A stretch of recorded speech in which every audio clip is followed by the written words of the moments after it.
que, pelas pesquisas, a Celina tem aparecido sempre em primeiro colocado nas pesquisas de intenção de voto. Quem são os principais adversários de Celina? Como é que está a estrutura das candidaturas ao governo do Distrito Federal nesse momento? Então, Rafa, acho que é importante a gente falar disso, né? Porque a gente teve aí o lançamento de algumas candidaturas recentemente, a gente ainda vai ter até terça-feira, então eu vou detalhar aqui como é que está esse xadrez político. A candidatura de Celina Leão é a única que tem vice confirmada até o momento, que é Gustavo Rocha, advogado, foi secretário da Casa Civil durante o governo de Ibanez Rocha e de Celina. Ele também foi ministro dos Direitos Humanos na época do governo de Michel Temer. Ele é filiado ao Republicanos, nunca se candidatou, é a primeira campanha eleitoral e é um nome bastante presente e forte de articulação junto ao Poder Judiciário. Em razão dessa posição de advogado e de todo o acúmulo aí de experiência que ele teve nesses cargos públicos. Sobre as outras candidaturas, ontem nós tivemos o lançamento do PSD em relação a José Roberto Arruda, candidato ao governo do Distrito Federal também, ainda sem vice confirmado, mas a expectativa é de que possa ser o nome do Avante. Houve também algumas conversas em relação ao Podemos, mas isso ainda não foi definido. Mas o PSD confirmou José Roberto Arruda ao governo do Distrito Federal. A Arruda, a gente tem que lembrar, já foi governador de Brasília ali no período de 2006 a 2010, terminou o mandato sendo preso durante as investigações da Caixa de Pandora, enfrentou aí nos últimos anos as acusações do Ministério Público em relação a este tema e tem 6 condenações à inelegibilidade por improbidade administrativa. Como é que ele vai registrar a candidatura na Justiça Eleitoral?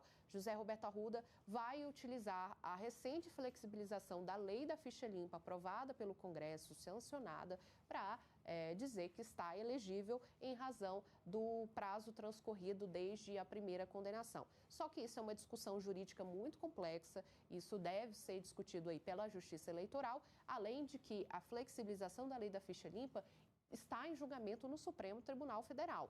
Tem uma ação ali no STF que questiona o afrouxamento dessas regras. Já teve 2 votos contra a flexibilização da lei da ficha limpa e foi suspenso depois de um pedido de vista do ministro Gilmar Mendes. Pois bem, além de José Roberto Arruda, temos também como candidato o Leandro Graz, que é o candidato do PT, vai ser lançado depois de amanhã, na terça-feira, ainda negociando aí quem que deve ser o vice dessa chapa, mas é uma candidatura também forte, ele pontua ali em terceiro, segundo lugar, dependendo da pesquisa, e Leandro Graz já foi deputado distrital, foi presidente do IFAM, mudou para o PT recentemente, né?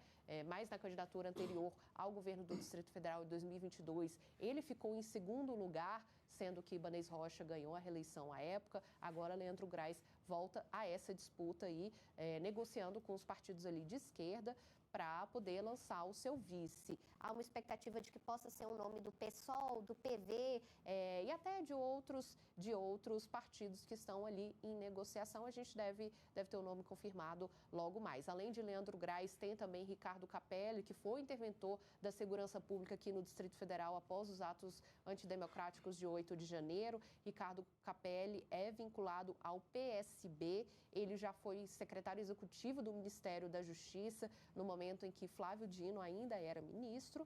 E, além de Capelli, a gente tem também a Paula Belmonte, que é do PSDB. Ela é deputada distrital e vai disputar aí o governo do Distrito Federal, provavelmente, segundo as negociações, em uma chapa pura aí, em um nome que também ainda será confirmado. Fora isso, tem outras candidaturas, como o professor Robson, do PSTU, Samara Mineiro, do UP, e também Elison Ferreira, do AGIR. Então,